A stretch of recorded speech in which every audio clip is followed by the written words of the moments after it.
right, here we go. I'm just starting.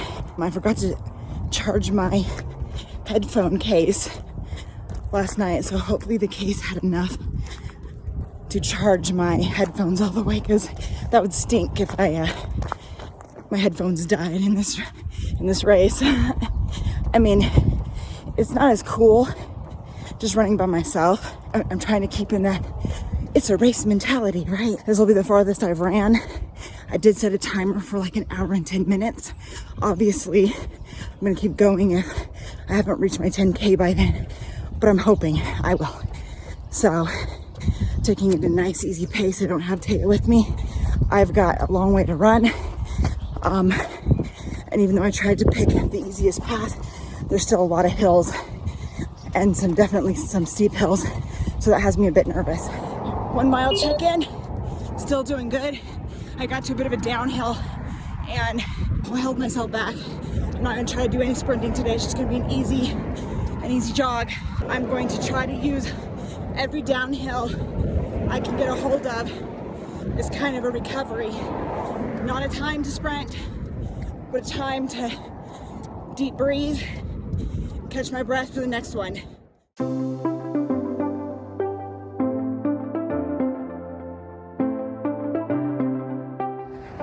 Okay, 2 miles in. I had a couple stoplights, and what I did is when I was waiting on those, I did vine touches. So I kept my heart rate going, my breathing going, and it kept my body warmed up, because one of those lights can be pretty long. So if you have stoplights in your route, don't let that stop you. Find another way to keep your body moving. It'll feel good, I promise. Check in. The wind is really picking up, and the journey so far, this first half, has been relatively easy. We've had a couple little hills, but relatively it's been mostly flat. Now that we're getting on to the second half, it's gonna be a lot of hills, several steep hills. I'm very nervous, but all I can do is what I can do. Listen to my body, take it nice and slow uphill.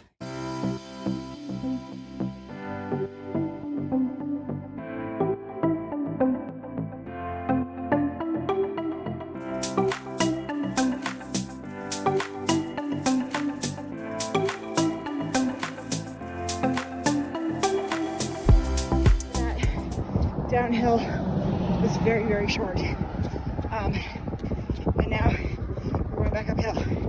So, again, you can take it nice and slow and use those downhills to really catch my breath. Now I'm going to yoga focus. 4 mile check-in.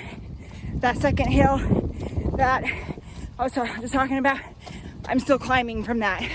But I'm getting ready to go downhill now. And it's going to be downhill for maybe about a quarter of a mile, I think, before my next big uphill. So, breathing deep and using it to catch my breath.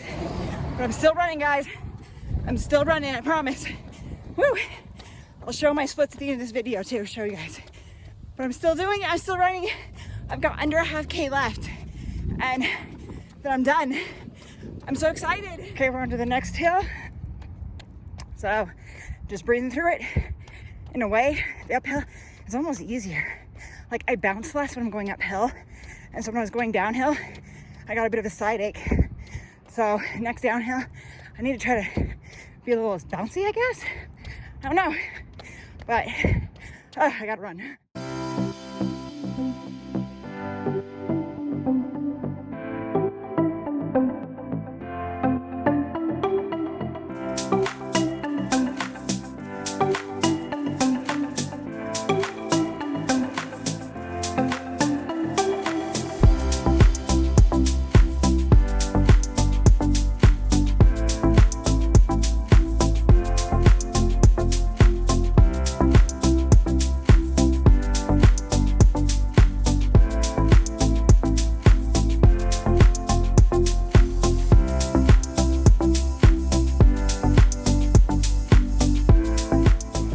Deal with traffic, so I'm actually at mile 5.24, so I have less than a mile to go, guys, and then I'm done.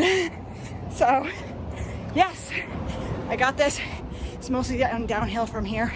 So I'm just gonna catch my breath and just be excited. Like, I didn't stop running, I ran the whole thing. Woo! So, less than a mile and then I'm done. And I ran this entire 10K. I'm so proud of myself. I feel like I could cry, but I'm on a busy road. And running and crying would probably have people looking at me weird. So, but I promise they'd be happy tears. I'm so proud of myself.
Miles in, guys.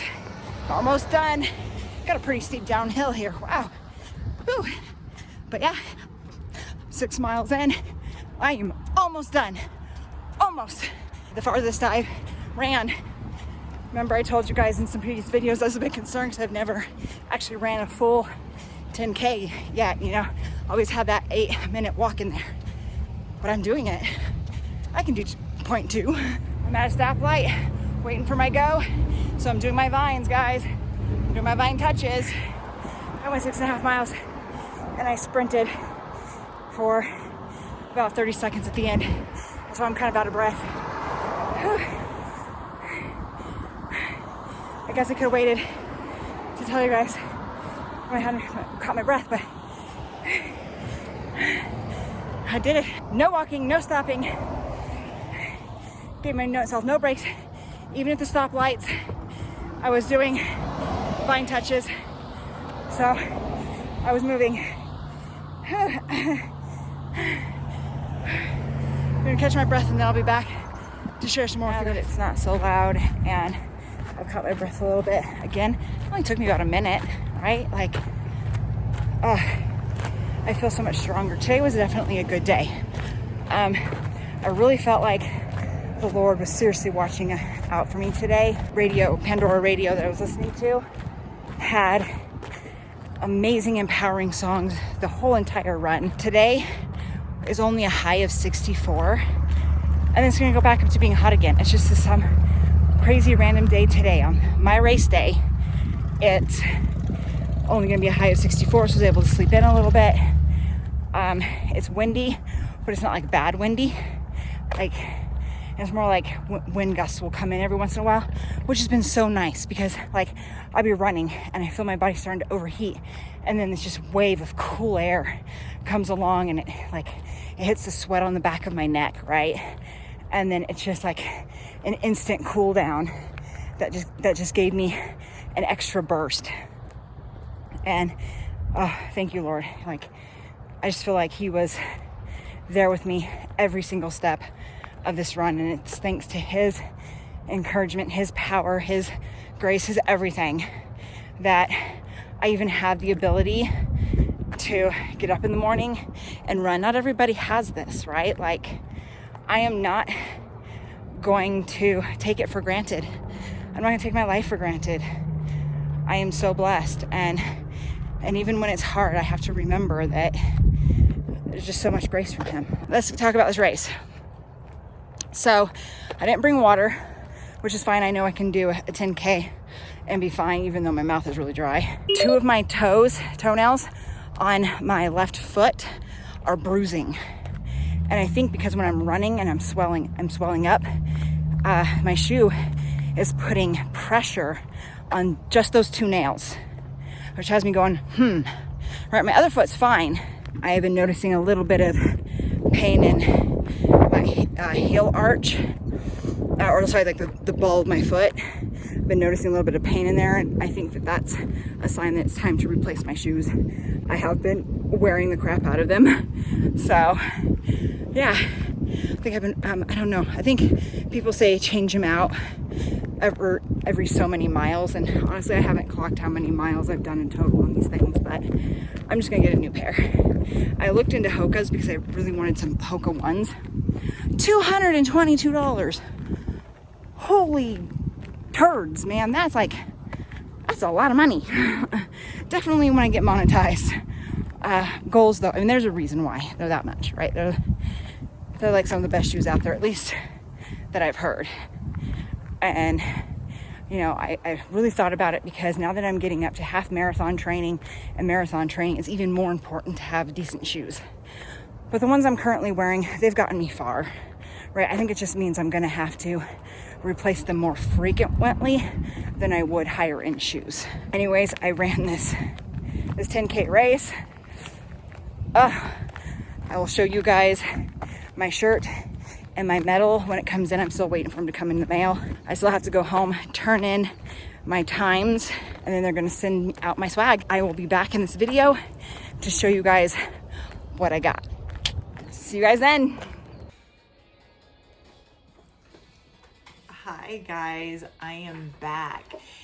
It has been a few weeks since my 10K race. A lot has happened. A lot of that I'm going to save and I'm going to share with you guys in my upcoming update video in a few weeks. You're definitely not going to want to miss that because I have a ton of things to share with you guys. But I am definitely a month into my half marathon training now. And I've done a couple 10K runs since this 10K race. And yeah, I've got a lot to share on all of that, but I just wanted to get on real quick and I wanted to share with you guys, I did get my shirt. So this is the front of the shirt and I'll see I'm kind of in a weird spot, but I'll see if I can show you guys the back of it. It looks really cool. So hopefully you guys can see that. So the event was, I went online to metal-dash.com and they have like all sorts of different races that you can do. And you get like cool shirts and cool things from them and you pay money. And depending on what one you do, you get, you're basically donating your money to charities. So I chose the Snoopy Summer Vibes and they did it a 5K, a 10K, and a 13.1, which is the half marathon. And so this is the number that I got. If you guys can see that. Unfortunately, I didn't get to wear the number because I didn't plan very well.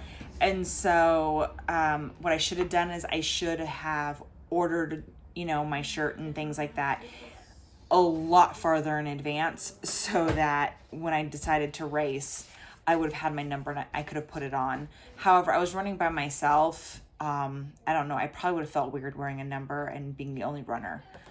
But at the same time, who cares, right? Like, you know, it was supposed to be my race because, again, they do a lot of 5K races around here, but they don't do a lot of 10K races. I just did my own online and I feel good about it and I'm glad I did it. I also got a medal. Here is the medal I got. I'm excited because this is my first medal. All of the other races I've done, they give you like a little ribbon or just a shirt. But this is the first race that I've done where I've actually gotten a medal and it's really cool. So Peanuts Worldwide LLC Medal Dash Peanuts. But it's so cute. And then look at the little thing right here. On this side, it says Snoopy Summer Vibes. And on the other side, it says 5K, 10K, and 13.1 finisher. So I'm definitely a 10K finisher. I'm so excited. So I wanted to talk a little bit more about the race. I was definitely very proud of how well it went. I was nervous. I do think the cooler weather helped.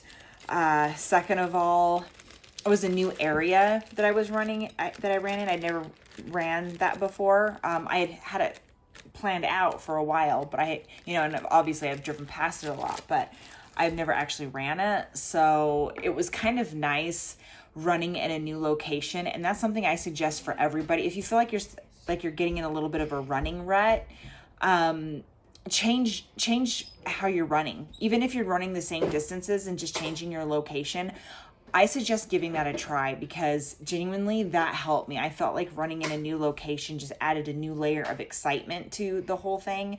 And then I was able to do it, in my opinion, relatively easy. I wasn't so much focused on like the pain in my legs and stuff like that, which is very normal. You run, you're going to feel pain, right? That's to be expected. But it's like I didn't feel it as much because I was running in a new location.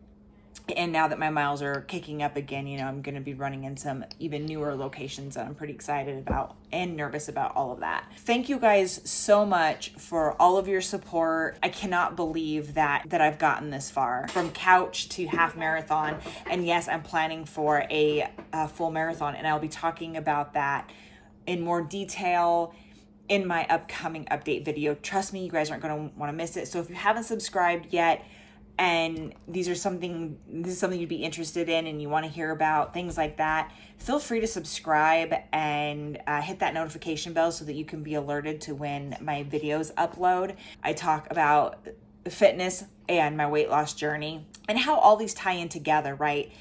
Just in general, overall health, mindsets, things like that. I talk about all of that you'll see all of that on this channel. I am not a health expert at all, so please be aware that everything that I share on here, these are not you must do's because sort of scenarios. These are just things that I do in my life personally that have helped me, and you will find that along the way you will see me changing my mind. Like, something might work for a couple weeks and then suddenly it just doesn't. And you know what? That's part of life. That's just a part of growing up, because you know what? As long as we're alive, we're always growing, no matter our age. We're always learning something new. Running and the ketogenic diet, they're teaching me things about myself, about my body that I never knew. It's always challenging me. It's always having me change things. Something's going to work for a couple weeks and then it might not work.